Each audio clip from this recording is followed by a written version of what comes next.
Hello, Detroit and the world. Welcome to another episode of Authentically Detroit, broadcasting live from the Lower East Side here in the city of Detroit, powered by the East Side Community Network and sponsored by none other than the Ford Foundation, now a new content partner to bridgedetroit.com.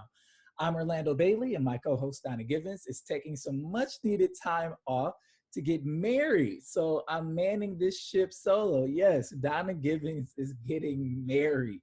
So she's taking time off to get married and to honeymoon and do her thing for most of August. Thank you for listening in and supporting our efforts to build a platform of authentic voices for real people on the east side of Detroit. We want you to like, rate, and subscribe to our podcast on whatever platform you listen to us on. We drop a new episode every week, so be sure to turn on those notifications. Today, we'll be having a conversation with two urban planners working here in the city of Detroit about being Black in the planning profession, internal trauma and anxiety as a result of the policies that the profession created, and how they plan to disrupt that system. I'm delighted to welcome Jermaine Ruffin of the Streets Are Planning podcast, one of my favorite podcasts in the city, planner in Detroit's Housing and Revitalization Department, and author of the Medium article For Those Who Love the Built Environment, Anxiety of the Urban Planner. Jermaine, welcome to Authentically Detroit. Thanks for having me, Orlando. It's always great to be on the show. Welcome back, man. It's been such a long time. You came to us when we were babies. Now we're we're still a baby, but we're a little over a year old. So I'm happy to have you back. And I couldn't be happier for the success that you all are having.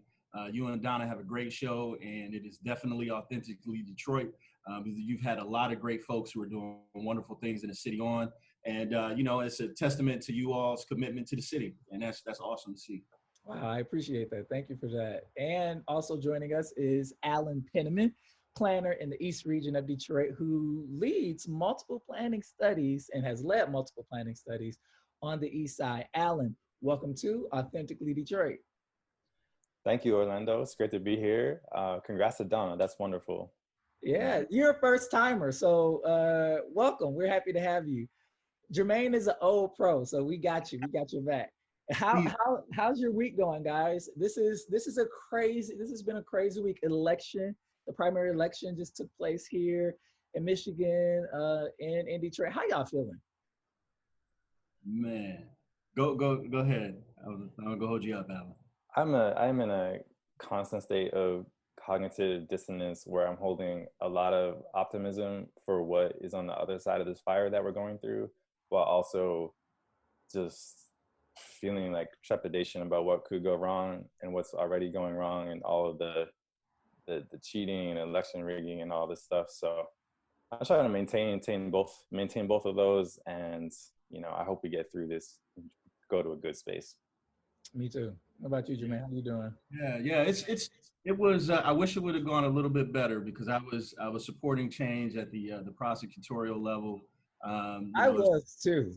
Yeah, it was a really great candidate there, Ms. Burton Harris. And so, but listen, this is the folks from all I've heard is that we've had record-breaking numbers with people voting absentee and people, getting out even during COVID to vote in person, safely. And so I hope that this is kind of one of those things that prepares us for the fall because we're going to need everybody actively involved in any way possible to make sure that we have the change that we seek this November. So I'm looking forward to that. Yeah, and I'm actually pleased with the numbers as well. And as far as turnout, and what we know is that the November election almost always guarantees a bigger turnout than the primary.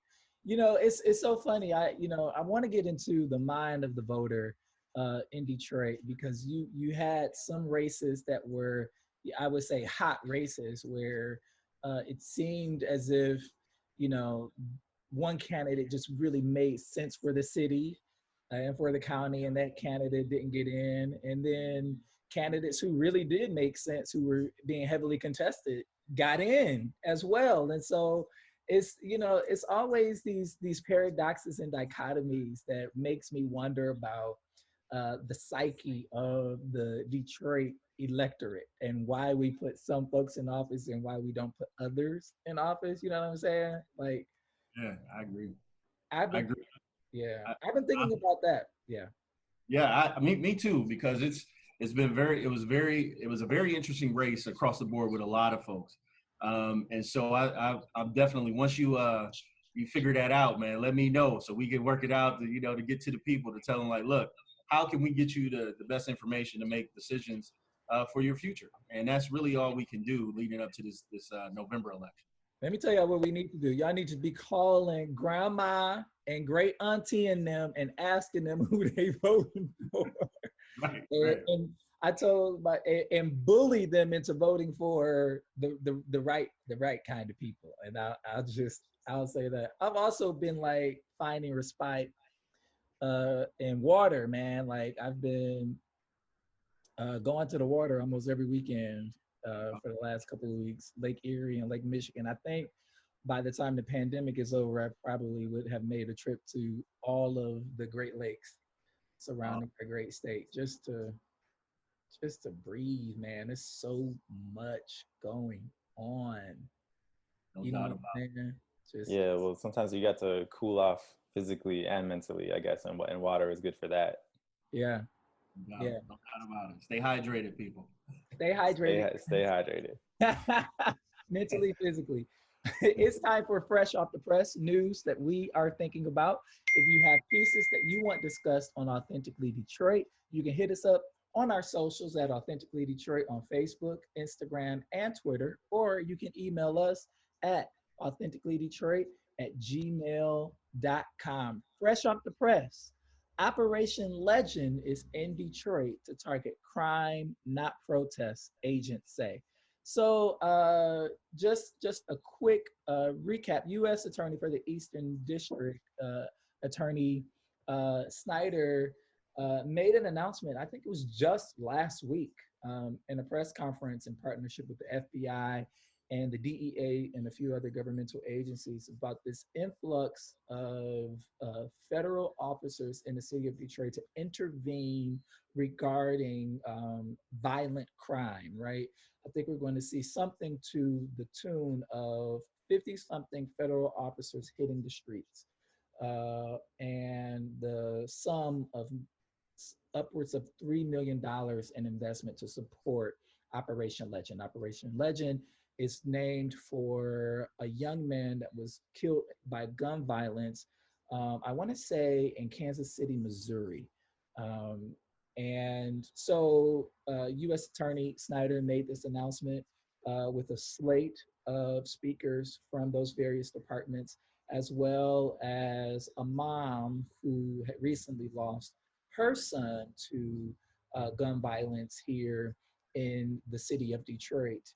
Um, Much to my surprise, we really didn't hear any pushback from the governor's office or the mayor's office, in fact, who had made a statement the week prior saying that we didn't need federal intervention in the city of Detroit, that our community has a different kind of relationship with the Detroit Police Department.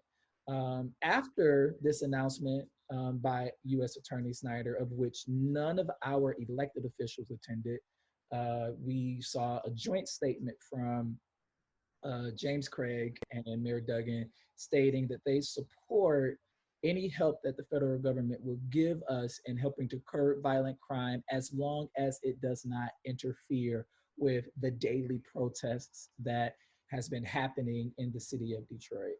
And so, one of the things that is palpable for me and that was just bad for optics is that you had white folks in the person of U.S. Attorney Snyder and representatives from the DEA and FBI, most all white men actually, speaking with authority about our city and what they're going to do in our city. And I'm just like, wait, when did y'all get here? How long has this been our city, right?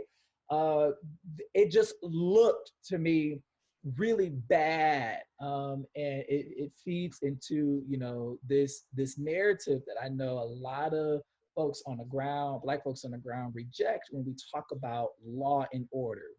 I do know that virtually these folks answer to U.S. Attorney General William Barr, who serves at the pleasure of Donald Trump. is I have so many thoughts about this. One of them being one of the questions that comes up for me is why now? Why now in the midst of a pandemic, where we're also experiencing tensions between citizens and law enforcement, and in the height of anti-racism protests. Why now? The other thing that occurs to me is, the governor has been requesting additional federal aid for COVID relief, and we have not heard anything from the presidential administration in terms of sending more federal aid to the state of Michigan. But we get this influx of dollars for law enforcement. It's just, all of the questions that I have. Any thoughts on this, guys? Yeah, I'll speak to that really quickly. I think it highlights for me one of the things that I have an issue with the system at Broad. Just a little context. My brother was recently released from prison in December of last year after serving 13 years for a nonviolent offense. Welcome home, bro. Wow. Welcome home to Arch, man. I love him. So to have that type of connection, and then recently, back home, I had lost some family members to gun violence, and so for me, I'm in a really weird space because I certainly want safety and security, but at the end of the day, I want Black liberation and freedom for us all, right? And what does that take? And I think the system is set up in such a way where we're focused on the outcome as opposed to what is the actual issue that we need to resolve. And if you have funds for the military and funds for police, we definitely need to look at how can we better resource these other alternatives, workforce development, or are we looking at our zoning codes for why they might be set up to to allow for the over policing of certain areas and the under policing of others? Is that at fault? So looking at some of the other areas that we need to consider and resource, that's what I'm more concerned about. I think as it stands now with the FBI coming in, I will tip my hat and say, in some cities, you either partner or they come in without you. And I think if you partner, you have the ability to move them in such a way or keep that kind of communication open for if things are happening, if the community has feedback, if a local organization is impacted by the things that they're doing, we have a voice in the room. And so I would much rather have that than to just be waiting and listening to what they are supposedly doing here without having somebody who I trust or somebody I know that I could go to get that additional information. Yeah, I agree with everything that Jermaine said. And I want to emphasize that my primary concern is with the people and families that are caught up in this violence, whether that's somebody in your family or it's a stray bullet, or even if it's an extension of that and it's just being over policed and over surveilled. I think that's the primary concern here. And I too, if we're talking about solutions, I'm interested in ways to address those root causes of how people are getting caught up in this violence in the first place.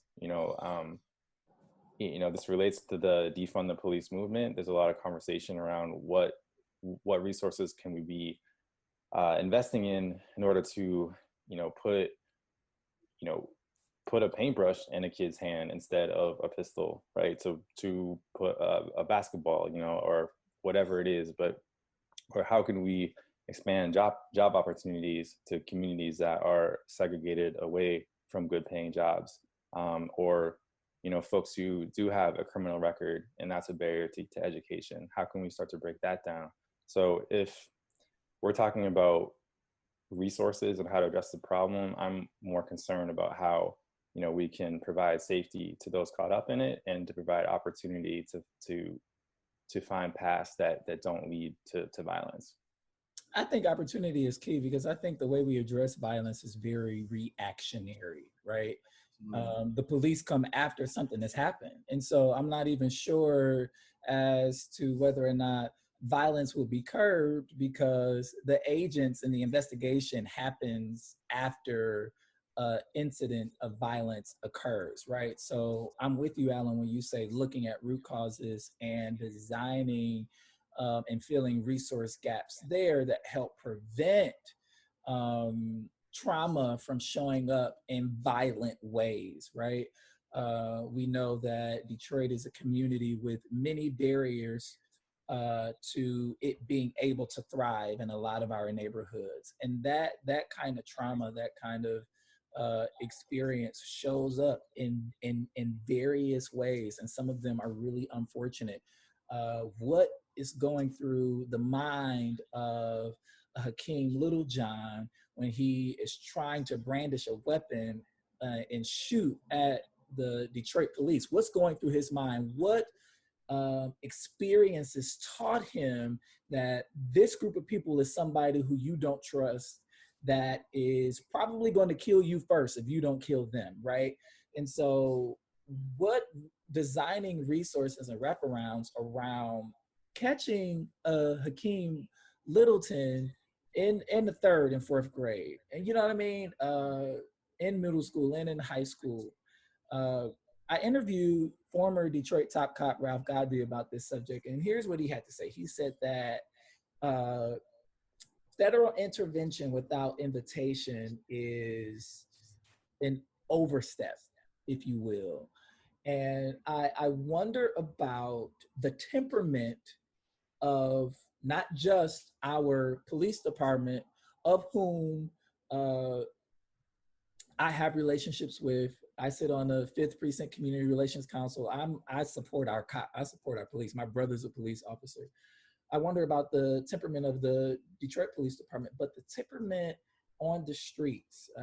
Someone said that Detroiters and the feds have like this history of trauma. You know, my parents talk about seeing National Guard tanks up and down the street during the '67 rebellion. I know that there is a lot of, you know, just uncertainty, and I think that can really, you know, I don't know. I think it could show up in a way that isn't always healthy when we have a level of uncertainty and mistrust, especially given who the U.S. attorney answers to, and that's ultimately Donald Trump.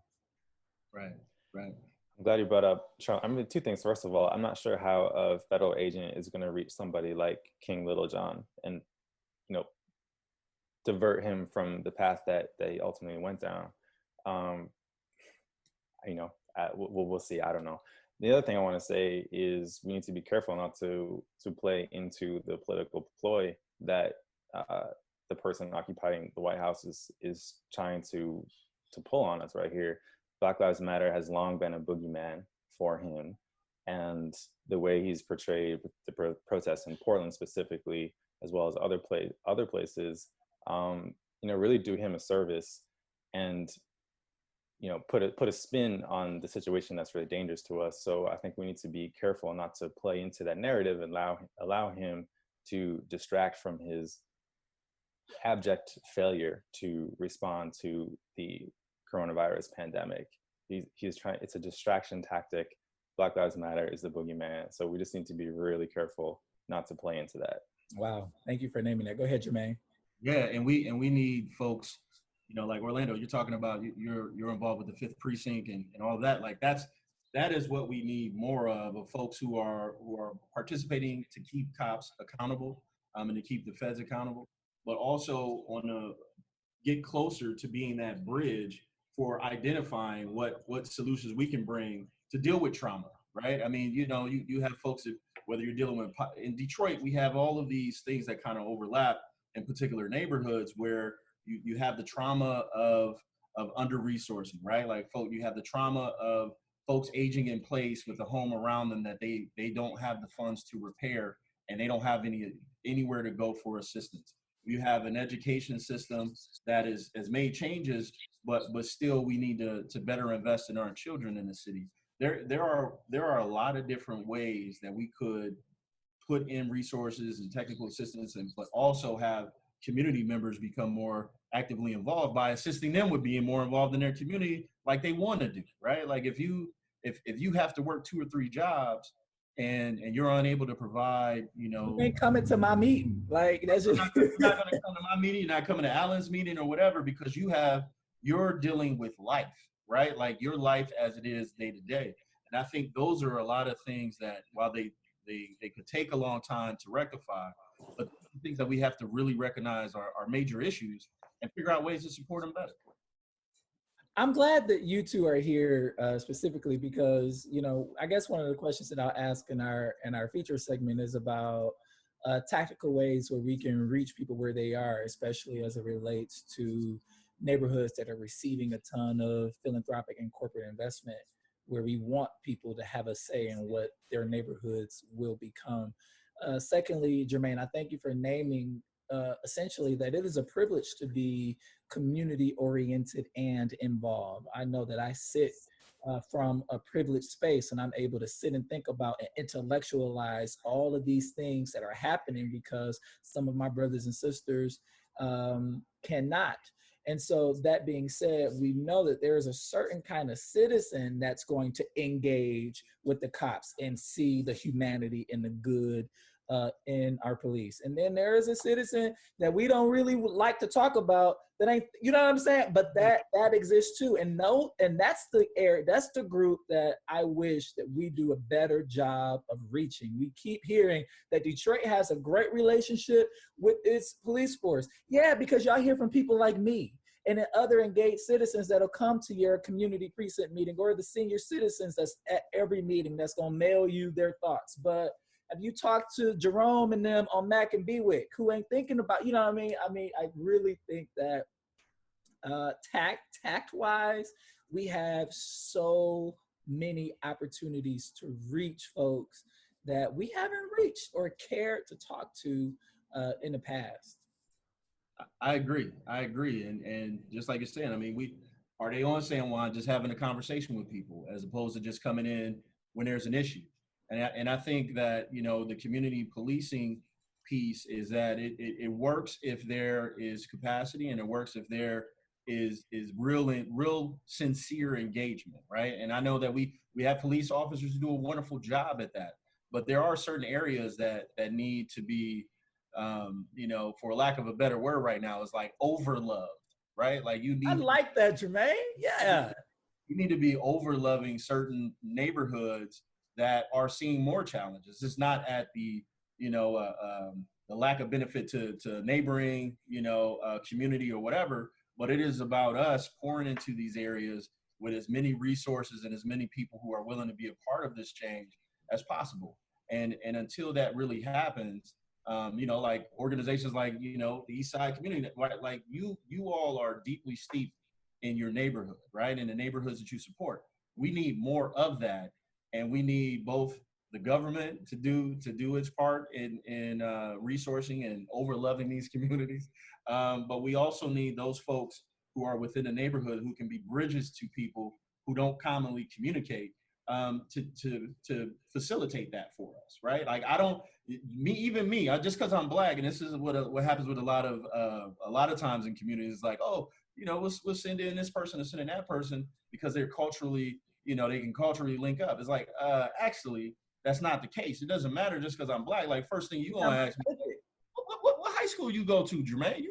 Did you go to Cass, or did you go to, you know what I mean? And I'm like, well, no, I went to so-and-so, and already in your mind, you've already calculated like what I'm representing, what I'm about. So it takes a real genuine on the ground, let me talk to you, find out who you are, and here's what I can do to assist you. If I'm not doing that, then I'm not doing my job. So that's how I see it. So there's a term for this that's gaining steam, and as the urban planning profession goes through the reckoning that a lot of institutions of power are going through right now, the idea of embedded planning, which was coined by Jonathan Pacheco Bell out of LA, has gained a lot of steam. It's the idea, it's just what you're describing. You are part of the fabric of the community. You don't just show up when it's time to do a plan or when you want to ask someone some questions, but you're there day in and day out, trusted, part of the fabric, and therefore you're in a position to have a conversation with somebody on Mac and Bewick because they respect you and it's planning with, because you are part of the people. I mean, it's how I became so good at during my tenure at ECN, right? Working for and in neighborhoods that I called home and grew up in. It definitely gave me an advantage being a son of the East Side. It never gave me a pass, because let me tell you, them folks on the East Side, okay, they, you still got to earn it. We gonna let you know. They're like, oh, you, what's the name's little boy? Okay, I remember you now about this. You know what I'm saying? But oh man, I love that. I love that embedded planning. Thank you, man. Thank y'all. I appreciate that. Fresh off the press, Detroit polling places open late after some workers no-show for Michigan primary election. Multiple sources are reporting this, and multiple sources are also reporting, and I'm seeing firsthand on my timeline that there have been some last-minute changes in polling locations for voters, one of whom was my aunt, who didn't receive her mail on election day until like 8 p.m. Have y'all noticed that like the post office been in the streets later and later? And that's when she got her polling location changed. But someone was at her former polling location and was able to tell her where the new one was. But if no one was there, she would not have known where to go for her new polling location. Bridge Detroit has reached out to City Clerk Janice Winfrey repeatedly about this issue and has not heard back. I'm going to say this, and then I'll open up the floor. I'm tired of this being a story about Detroit every single election. You know what I'm saying? It is an embarrassment, and it's sad. It really is sad that when we have a city clerk that has been pushing for, at least verbally, for transparency and, you know, manning and creating a better system, that we had this go on. And now when it is most important after a primary election, nobody can get in contact with her. It's asinine, and it's disappointing, and it's disruptive to the process. Every single election, major election, Detroit was an embarrassment in the 2016 presidential election and how that was handled. And now we have this, folks getting there. I know that the U.S. Postal Service Donald Trump is at war with the U.S. Postal Service, but some of those letters were postmarked July 23rd. I mean, not even 2 weeks before the primary. What is going on? And so I just want to, you know, push, you know, our listeners to be a part of the electoral process, even though we have these barriers, and to continue to hold the city clerk's office responsible for your voting, your absentee experience, as well as your polling place experience. Any comments on this? Yeah, I just stay woke. I encourage everyone to stay woke, because whether it's the institutional challenges that we have locally, or whether it's the war on fair elections that we're seeing at the federal level, like, just be ready for anything. So if that means like checking up on your people to make sure they have the right location or they're registered, make sure the car has gas in it when you need to go to the polls, whatever, just do whatever you can to be ready to vote, because we need every vote, and this year is going to be different. Yeah, it is. And so, you know, that GOTV, you know, process, like the last 2 weeks or the day before, day of election, like that has to be super tight for you know, for this upcoming election. Like I've worked political campaigns back in the day, and you know, it's always that face to face, neighbor to neighbor, you know, family member to family member contact and conversation that gets people to the polls. It's like you can advertise, you can do what, you know, all of these things, marketing or whatever, but that one-on-one engagement is the most important thing.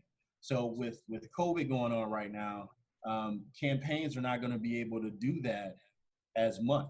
And so it really is going to be about empowering and inspiring each other to get out to the polls because of what's at stake. You know, we've seen what's taken place these last few years, and it's unacceptable. is absolutely unacceptable.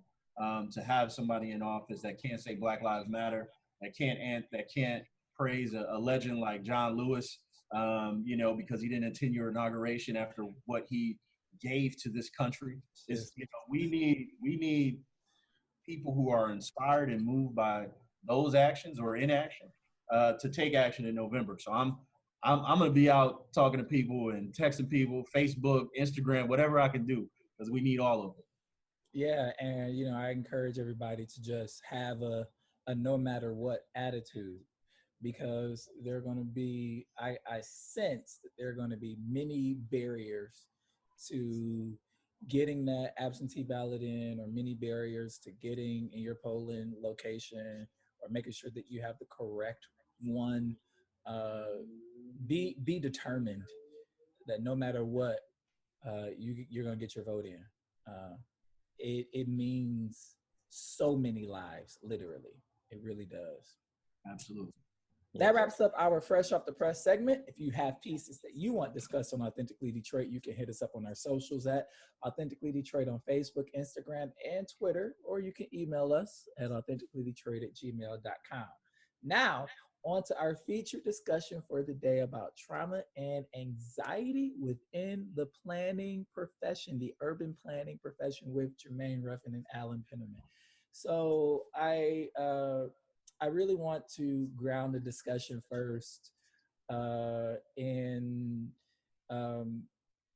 why you all chose the planning profession to be your profession. Jermaine, I read your Medium article more than once, and I'm pretty inspired by it. Alan and I are friends. I know why he chose the planning profession, but I really want his story to permeate the airwaves. And so why planning, Jermaine? Yeah, well, for me, you know, my where I grew up at, I'm not from Detroit originally. I'm from Canton, Ohio.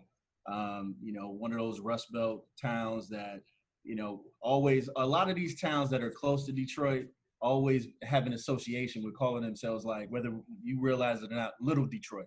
So it's like, you know, because they want to be attached to what's happening in this city in a lot of different ways, and it's the closest, you know, predominantly Black city to us beyond Cleveland, right? And it's the hub of culture here. And so growing up, for me, I grew up in the Linwood projects, and, you know, grew up around like poverty, yeah, high poverty rates, crime, all of that stuff. And so figuring out how to navigate that as a young person with a mother who worked 40 to 60 hours a week.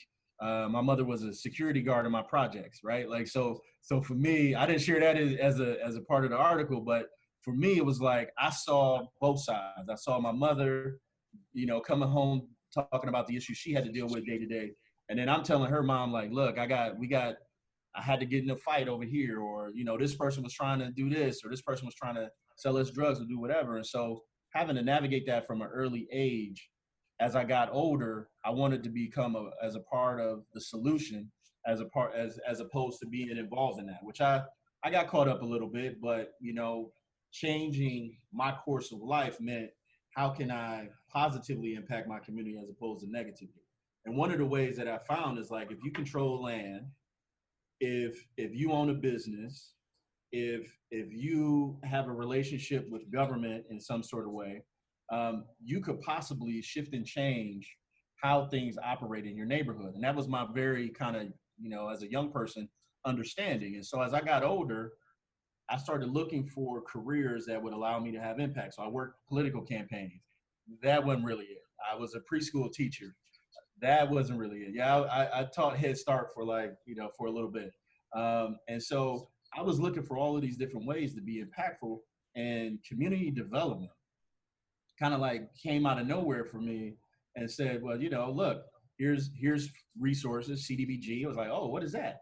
Here's a master plan. Here's, you know, zoning requires that you can only do these types of projects in this area, that area.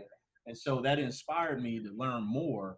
And urban planning ended up being that field that allowed for me to have a cross section of understanding of all the systems that impact the way that people like I grew up live. And what better way for me to change communities and neighborhoods and to be involved in that way. Love it. Alan. Yeah, urban planning, what attracted me to urban planning is that it is concerned with the physical spaces in which we live our lives.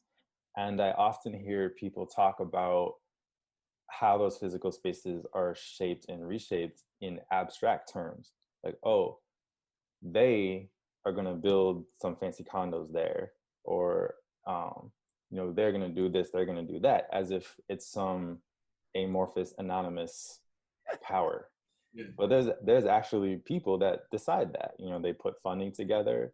They decide, okay, some money's going to go here, some housing is going to go there. There's going to be a grocery store, or there's going to be whatever it's going to be. Urban planning and its sister professions are concerned with those decisions. And what better place to be in order to have influence over what the community looks like? Like, is there a stoop to hang? Like, will it be townhouses with a stoop in front, or will it be a glassy condo? Right? Like, that is an urban planning consideration. So at a young age, I became really fascinated by why things are the way that they are and who is actually shaping them. And as I explored that, it always led me to urban planning, and that's how I got into it. Wow. So Jermaine, in your Medium article, you talk about the trauma that the urban planning profession has inflicted on marginalized communities. But you also talk about the duality of being in the profession that perpetuated trauma on the place that you grew up in, right? And you are now a part of this system, right? That is experiencing a reckoning, so to speak, right now.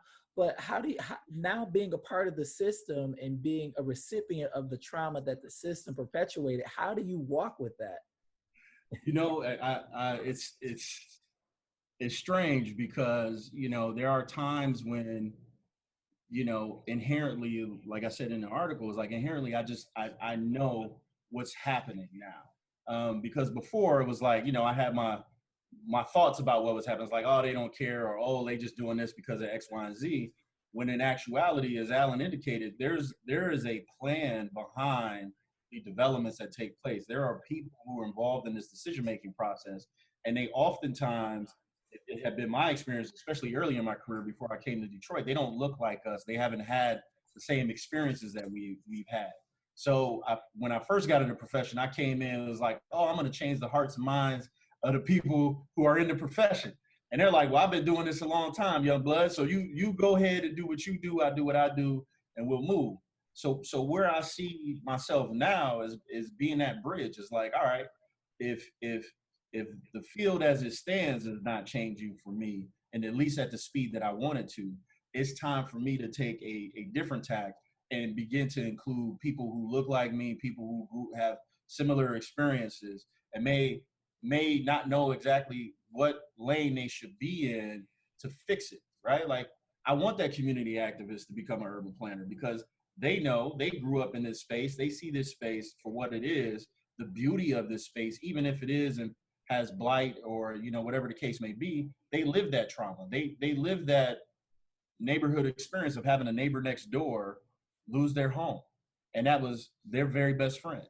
Or they've experienced it themselves of seeing blighted homes and having to walk by that and fearing for their lives because people may be doing nefarious things in them, right? Like, so I want those folks who are informed by experience or near experience in some ways to be able to advocate for it. And that's how I kind of look at myself in my role now. I'm mentoring, I'm trying to bring people in, I'm doing all of those things that I believe needs to be done to change the field, as opposed to seeing it as a singular job for Jermaine Ruffin.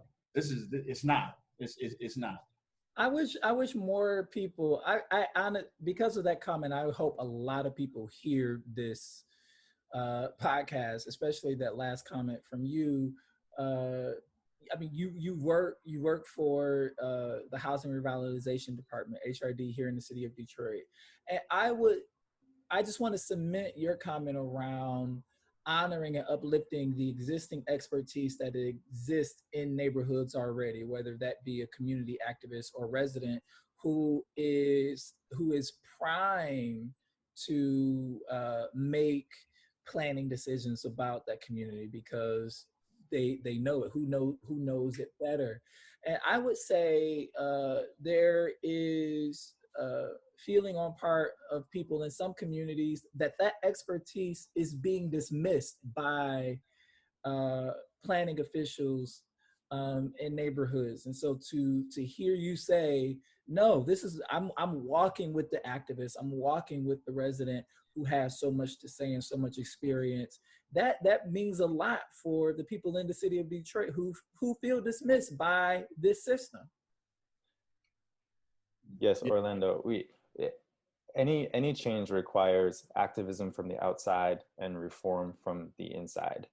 And going back to the point about embedded planning and what you've just said, there's nobody better or with more expertise than those who live in the community that's undergoing planning. And if we could capture more of that energy in the profession, better change would come.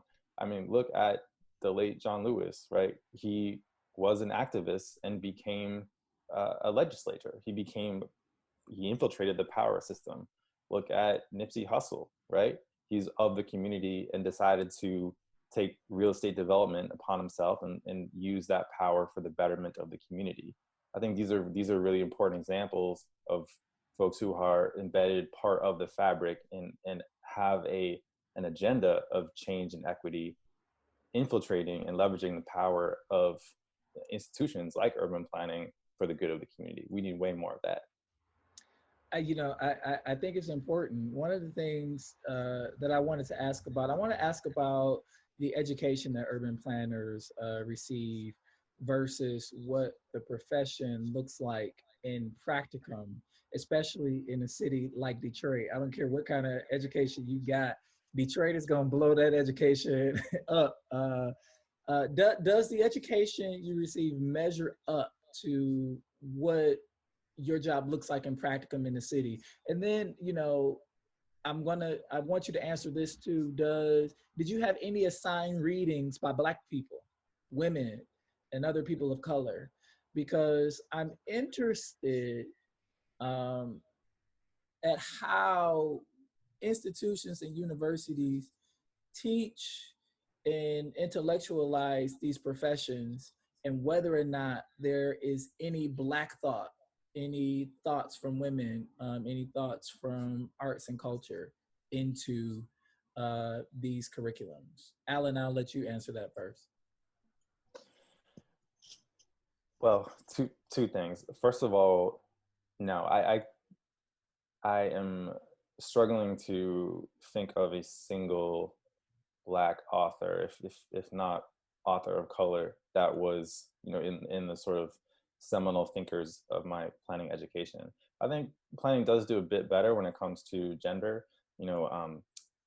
Jane Jacobs is sort of the patron saint of urban planning, who successfully challenged an entire patriarchy, which was amazing. And more recently, Jeanette Sadik Khan out of New York is sort of the modern day saint, I suppose. But in general, the canon of planning was mostly written in the mid 1900s when the profession was patriarchal, paternalistic, and concerned primarily with physical design, right? So that's when you had your Corbusier, you had your Kevin Lynch, authors like that. So no, no, there was very, very little Black thought embedded in that. And the second thing I just feel like I need to say, and maybe we can get into this later, but like now in 2020, Black planners of color, particularly led by women planners, actually are creating their own canon. Organizations like Black Space, conferences like Black in Design, people like Jay Pitter, Tamika Butler. Friends. Yeah. First of all, like shout out because women are really leading this, but because of the lack of canon and the miseducation that a lot of us went through, there are a lot of really exciting new spaces being created, new toolkits, new resources where folks are re-educating themselves. And that's like super exciting to me. Yeah, I want us to figure out how to infuse that with the academic institutions where we receive our training, right? It's the same thing for journalists. I learned a profession baked into white supremacy that was almost always adverse to the advancement of Black people, right? And being fair and open to Black thought, even in how we describe Black people. I mean, the AP is still writing rules on to capitalize the being Black. I mean, to assign respect to marginalized groups of people. And so while we are all now in practicum, it does behoove us to unlearn a lot of that and to re-educate ourselves and to create new systems where professionals can be educated. But what does that look like at the university level? Like, are we going back and challenging, like, look, y'all, this got to change? Jermaine? Yeah. So, in talking about reminding ourselves that there isn't a space in the world that we shouldn't be in, right? Like we need to begin to claim all spaces. And one of the things that I've, especially on the academic side, is I went to the University of Michigan in order to learn from two Black professors there who I respected what they brought to the field of urban planning. One being Dr. June Manning Thomas, Dr. Thomas, I knew it. Dr. Thomas, like, yeah, she's a mentor to me, and again, Black women leading the way in these spaces, and she's one of them, right? And she's one of the bigger voices that we have in planning when it comes to community development and revitalizing cities, because she held to account here, particularly in the city of Detroit, about the decisions that were made, that were racist. We're founded in racism. We're founded in patriarchy. Like, her being able to highlight those things, but then in the same voice say, well, here's some of the ways that we could possibly positively impact this and change it moving forward.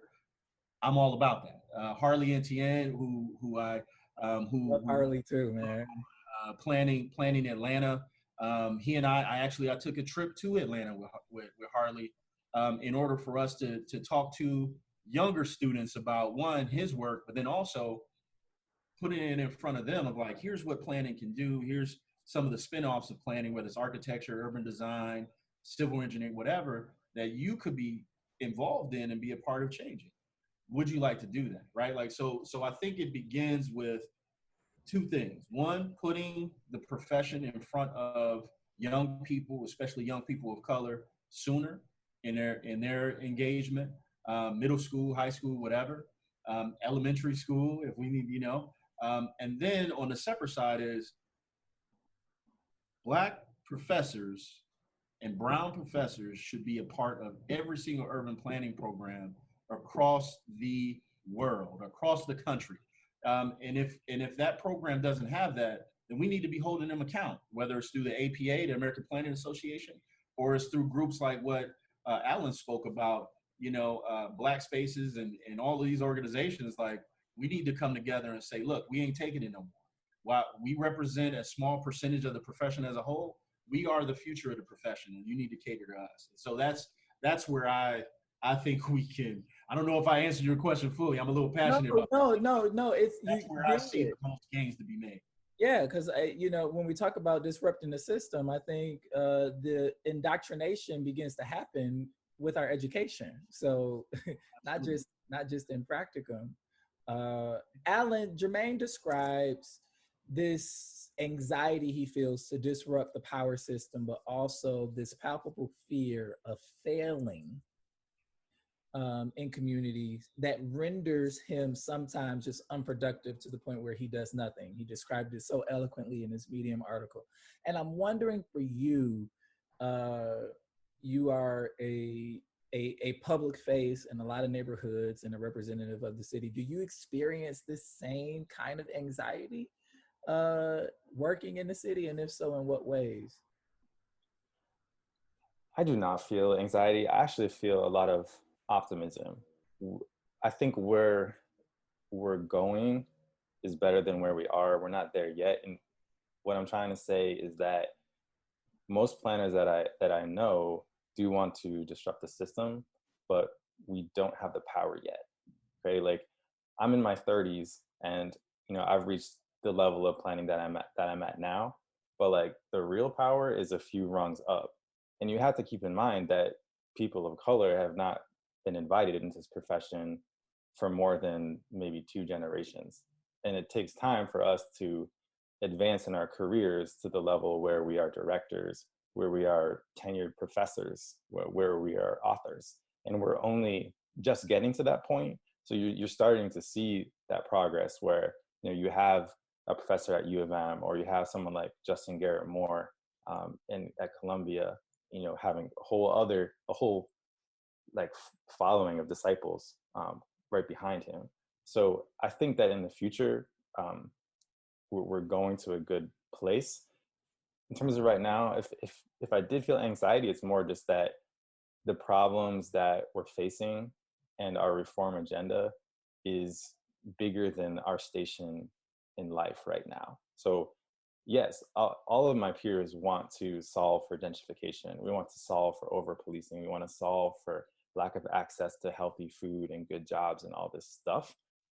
And we're trying to do that, but like we are in our mid-careers. We're junior, so we might not be calling all the shots, and that causes a little bit of stress. But ultimately, I feel optimistic because I know that in time we'll be at a place where we can institutionalize a lot of the values that we're fighting for. I want you, Alan, to keep that optimism, because as someone who has transitioned to a point in my career where I've been in a lot of these rooms where the conversations are taking place, and it's the things that are involved in the decision making outside of like the real core issues that we need to address have put me in this space where I'm like, I can see when decisions are being made that I don't agree with. But just like you said, we're not in a position to influence them in the way that we believe they should go, right? Or that's been communicated clearly from the neighborhood, and maybe there's some federal regulation or there's a state guideline or something like that where we can't exercise that resource or that assistance in a way that they're seeking. So then, therefore, we don't get to address the major core issues that keep coming up time and time again, because of all of the politics behind decision making, the under resourcing. Do we have enough money to invest in this? Well, if we can't invest in that, then okay, here's what we can do over here. I mean, it's a lot of that process that at least weighs on me, because if we don't, I really feel like this is a great point in the city right now where we can get some very, very quality things done because of people like Orlando and others who are on the outside, who have been pushing us as a city to do more and to do better, right? And at least I know, Alan, you care a great deal, and there's a bunch of us who care a great deal, that we want to leave the city where the people want, not where I want, but I want to leave the city where the people want it when I exit this role, however far away or soon that is, right? Because we don't know. And so that's what I'm more anxious about, is like, when is that time up? When is that? Do we have a solid coalition of people? Can we get this stuff done quickly enough to really make the difference that we need? And so that's something that weighs heavily on me, unfortunately. I'm getting better about it, but it weighs on me more than it probably should. But I think about it every day. These are real lives that are impacted, and I'm in a position to help it. And if I don't, I fail. And that's something I take very seriously. Arthur Jemison is scheduled to be on the show next week, and I'm going to ask him the same question, but he's the person that's not junior, right, Alan? He's the person that helps to make those decisions. And as Jermaine so eloquently put it, I'm happy to hear that it's appreciated, that the pushing from the outside from folks like me actually does some good. I'm gonna push Arthur, and he knows it. Just about that. I think it's important. One of the things that I have to bring up, and I wouldn't be doing my job if I didn't, is that to bring up the fact that both of you are not from the city of Detroit. Mm-hmm. And when HRD and Planning and Development was staffing up, that was to the dismay of a lot of community activists, that we were seeing an influx of people, that it felt like folks helicoptering in to work at the city when the city was beginning to regain capacity in its emergence from bankruptcy. We've seen a lot of people now come and go. But my question is, why was Detroit the place you wanted to be in?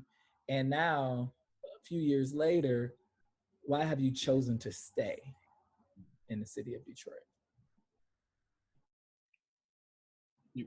I'll go.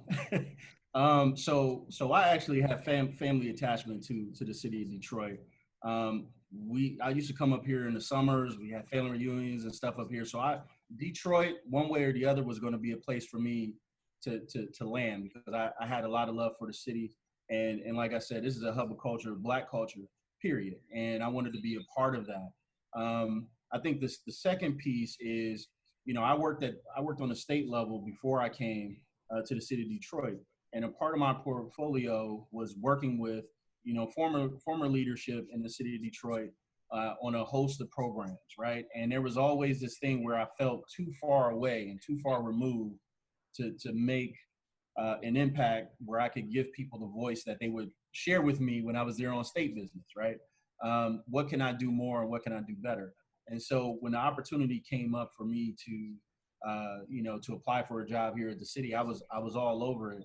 And because I felt like this was a space for me as a Black planner to be surrounded by Black folks and brown folks who are leaders in their own right, to drive a positive impact in the city that they wanted to see. I don't see myself as fixing these issues. I see myself as a way to assist and get the resources in a way for the neighborhood to address these issues. And so that mindset is what brought me here. And quite frankly, that mindset is what's kept me here, because I see the progress. I see things that have been taking place. I see the voices that are rising up, the actions that have been taking place from various nonprofits and CDCs and all of that they need additional assistance. And if I can continue to be a voice in the room to do that, I'm going to do that. If not, the people are going to yell for me to go, and I will gladly step aside, because that's what drives what I do.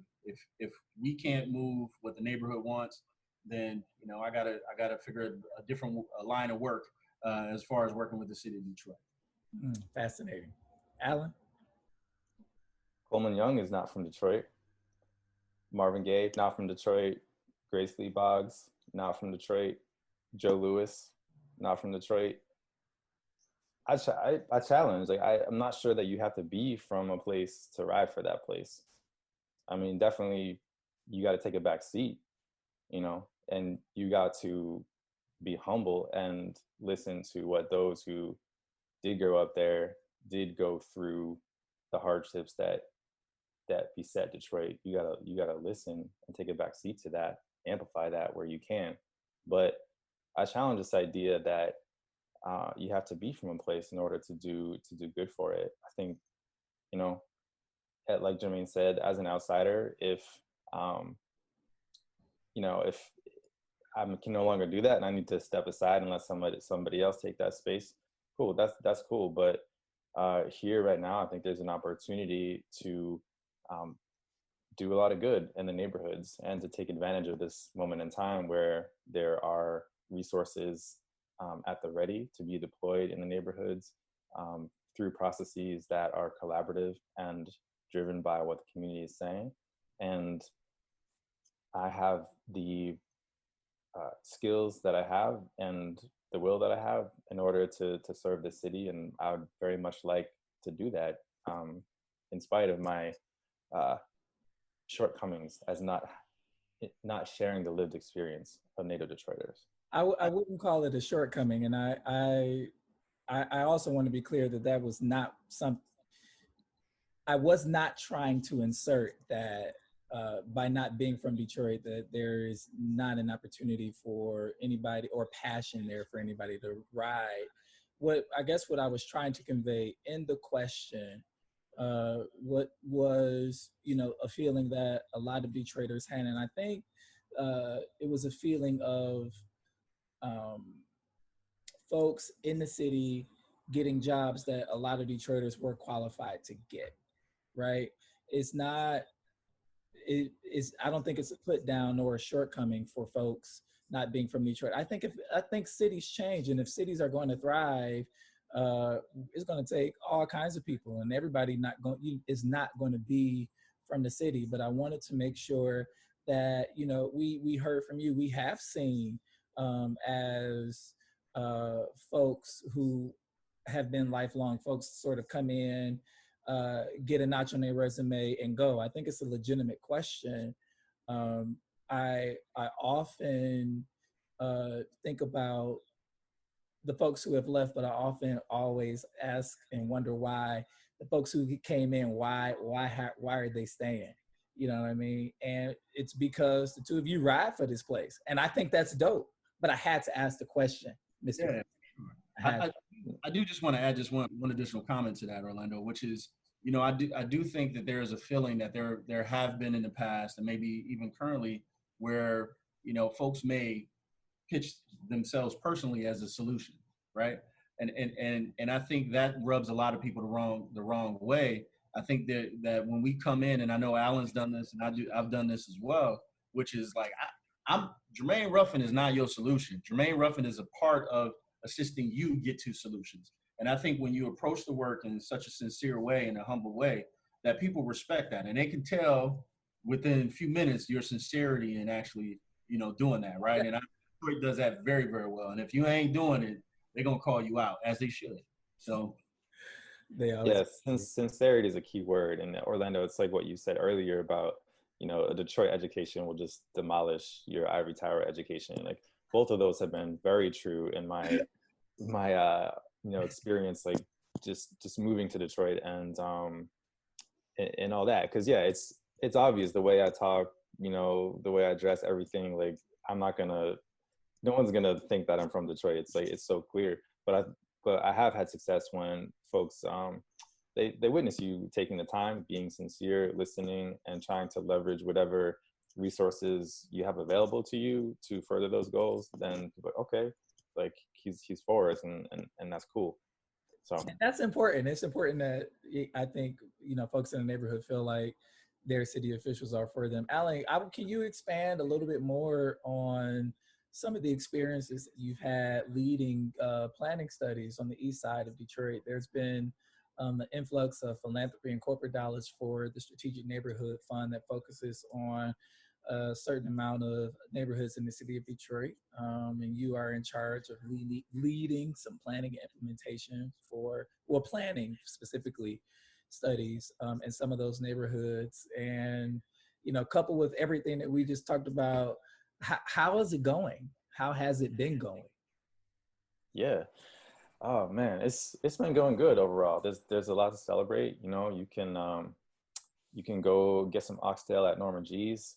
Marlboro Apartments is about to open up in a few months. There'll be some affordable apartments there. Shout out to Derek Scott. Yeah. Some word folks, man. Yeah. It's my guy. Definitely. Derek Scott at EJ Devco and Jefferson East more broadly. They've been an amazing partner, and I would say actually really the driver for projects like that. The city has been involved. So we've been contributing to that success. But yeah, definitely shout out Derek Scott.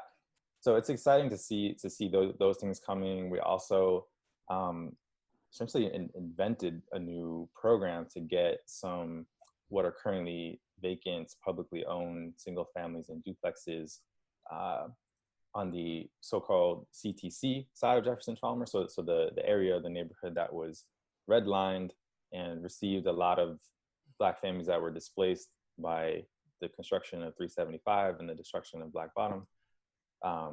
So that section of Jefferson Chalmers has a lot of abandoned properties, and we essentially invented this program, and now we're going to see some rehabs in that area, which is super exciting. So those are a few things that are going really well. You know, there have been challenges as well. You know, I think most of your listeners, being informed, have probably heard about the impact of flooding and the changing of the flood maps that put more of the neighborhood in jeopardy, that type of thing. And, you know, the politics haven't been smooth the entire time as well. So we've had some challenges there as well. But yeah, overall, I think there's a lot to be excited about. Jermaine, from your vantage point, trying to implement the strategic neighborhood fund and, you know, the development and the plans, how is it going? You know, I'd agree. I think with that it's been going fairly well. However, we have had, I need to recognize, like, there have been some glitches, right? I mean, I think when you are talking about doing transformational work in the city, sometimes projects are like, there are huge projects that come up, like, we can do this, we can take this on. And I think when we do that, we put ourselves in a position where, you know, the city is going to hold you accountable to that, right? Like, I mean, you said it, so we got to hold you to account. And so that part of it is, you know, always going to be in flux. You know, folks are going to be supportive, folks are not going to be supportive, depending upon the communication that we're providing at the city level. And so I think that we've had some challenges there, but, you know, we're moving in the right direction. I do want to say, you know, I'm also an advisory board member with the East Warren Development Corporation. So to know what is happening on the East Side, I can tell you from my vantage point, like, what you all have been doing, especially Alan, you know, is being well received. And, you know, and it's encouraging when, you know, the people who are in the neighborhood begin to take ownership of the process and say, these are the things that we want to see and what should be an outcome of it. And I think as long as we're doing that and we're focusing on those things, we're doing the right thing. Love it.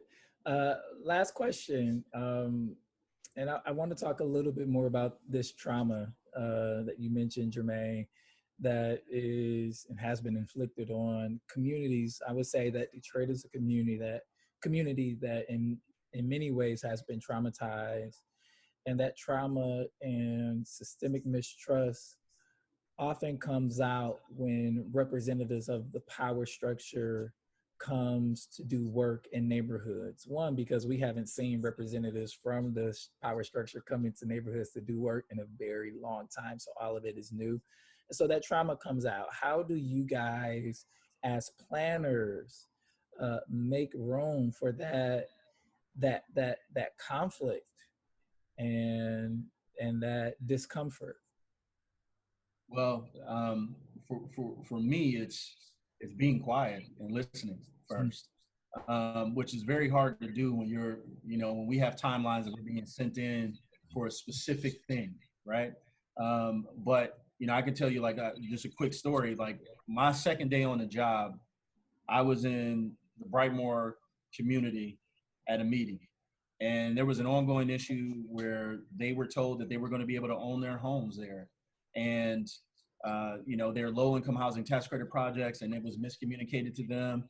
And they were holding folks accountable. I stepped in, and they were like, "Oh, you with the city too? Well, blah, blah, blah." You know, folks let me know, and I'm standing off to the side. But what I did with that is, like, you're not wrong. You're an expert on your neighborhood. You know what's been happening here. You know what's been going on. It's my job to listen to you and then figure out, one, after you've gotten, you know, those feelings out and you've told me exactly what I need to know, how can I help you now? Right? Like, what is the best route for me to help you? Those feelings that you have, I can't take that personally because, you know, they might be justified. I don't know. I wasn't here, but I'm here now. And so I take on that responsibility to try to figure out, how do we solution it? And that's really what matters for folks. They want you to listen and then, you know, work with them on fixing it. So. Yeah, Jermaine, I think you said it right when you said you can't take it personally. And any planner who's going to do work in a city like Detroit needs to understand that, yeah, in many cases, the context of you being there was predicated on perhaps decades of neglect or worse. And suddenly you show up. So if you're getting anger or if you're getting concerns that are unrelated to whatever you showed up to talk about, you gotta roll with that, right? Like, and not try to plan on your own terms or your own timeline, but meet people where they are in their own process of trauma, healing, reconciliation, venting rage. You just need to make space for that. I would say, well, actually in Detroit, I've experienced that, it's not so much me, a planner, making space so much as Detroiters being like, no, we're going to do it this way. You're going to hear about this.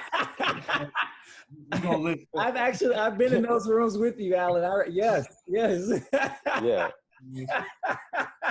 It's essentially what it's like. Yeah, going back to the education piece, like I was educated to be like, oh yeah, you're going to be received as this expert, and you're going to grace the community with some beautiful designs that will captivate the people and they'll, whatever. And then yeah, it's a rude awakening, I think, for a lot of planners when when they hit the streets and it gets real. So yeah, you just got to go with that.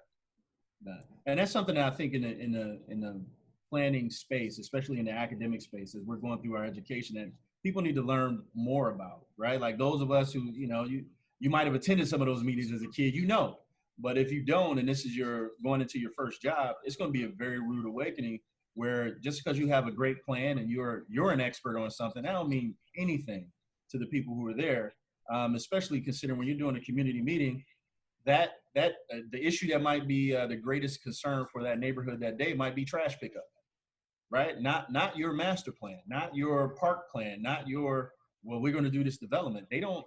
So you have to really be self-aware and open your ears first before you open your mouth. I love it. Jermaine Ruffin of the Streets Are Planning podcast, planner in Detroit's Housing and Revitalization Department, and author of the Medium article that's making waves in the city right now for those who love the built environment anxiety of the urban planner. I appreciate you joining us, Jermaine. And Alan Penniman, planner of the East Region here in the city of Detroit, is leading multiple planning studies, who happens to be a good friend of mine. Thank you for joining us, guys. I appreciate this. This was great. Thanks for having us. Do you guys have any shout out? Yeah, sorry, Alan. I just wanted to thank you, Orlando, and I wanted to thank your listeners for, giving their time to listen to these topics. It's really great. Absolutely. Shout outs, Jermaine? Yeah, just major shouts out to the West Side. We got a lot of great things going on, particularly got a community meeting there tonight. But I also want to give a shout out to Desiree Powell. She goes at DP on Twitter and on Instagram. She's been hosting, community meetings, essentially Zoom meetings for Black planners across the country. And it's been phenomenal. I've had an opportunity to sit in on those, and it's rejuvenating to be around our people and hear what's going on across the country. So that's my shout out. Shout out to Jermaine and Alan for joining me today. I really appreciate it. I think it was a really rich discussion. I want to honor the late Congressman John Lewis, who has been encouraging all of us to get into good trouble for decades. And I've gotten in good trouble and continue to get in some good trouble. I wanted to shout out Chief of Police for Detroit Public School Community District, Ralph Gopi, for an amazing interview. The Bridge Detroit team, the Eastside Community Network team, and Arthur Jemison, who I think is, a pretty amazing public servant, in part because he listens intently. And that's a quality that both Jermaine and Alan have been talking about all day. Arthur will be on the show next week, so I cannot wait to talk to him. But until next week, we thank you for listening, and we want you to catch the wave.